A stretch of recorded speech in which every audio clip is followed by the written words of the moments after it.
भाजपने केसाने गळा कापू नये, रामदास कदम हे भडकलेले आहेत। मंत्री रवींद्र चव्हाणांकडून माझ्या मुलाला हेतू पुरस्कार त्रास दिला जातोय असा आरोप त्यांनी केलाय। माझेही नाव रामदास कदम आहे असा इशाराच मंत्री चव्हाणांना त्यांनी दिलेला आहे। सध्या भाजपकडून जे सुरू आहे ते घृणास्पद आहे असं देखील रामदास कदम यांनी म्हटलंय। विश्वास ठेवून भाजपसोबत आलेल्यांचा विश्वासघात करू नये असं देखील रामदास कदम यांनी म्हटलेलं आहे। इथे जे चाललंय ते अतिशय घृणास्पद असं चाललंय भाजपच्या माध्यमातून महाराष्ट्रातल्या। तर माझी प्रामाणिक अशी इच्छा आहे की मोदीजींनी आणि शहाजींनी महाराष्ट्रातल्या काही नेत्यांचे कान उपटले पाहिजेत, कान पकडले पाहिजेत। पक्ष आपला प्रत्येकाला वाढवायचाच आहे, पण तुमच्यावरती विश्वास ठेवून जी लोक आलेत त्यांचा केसानं गळा कापून नाही, नको।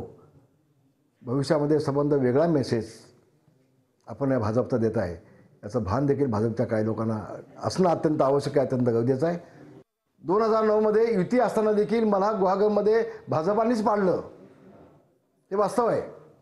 आता माझ्या मुलाच्या मतदारसंघामध्ये पुन्हा बांधकाम मंत्री चव्हाण आणि त्यांचे भाजपचे कार्यकर्ते इथं बजेटची कामं आणून भूमिपूजन आणि उद्घाटन स्थानिक आमदार बाजूला ठेवून करत आहेत, हे तर पुरस्कार त्रास देत आहेत। हे असं असेल तर भविष्यामध्ये भाजपवरती कोणी विश्वास ठेवणार नाही, याची दखल वरिष्ठ पातळीवरून भाजपच्या मंडळींनी घेतली पाहिजे असं माझं प्रामाणिक मत आहे।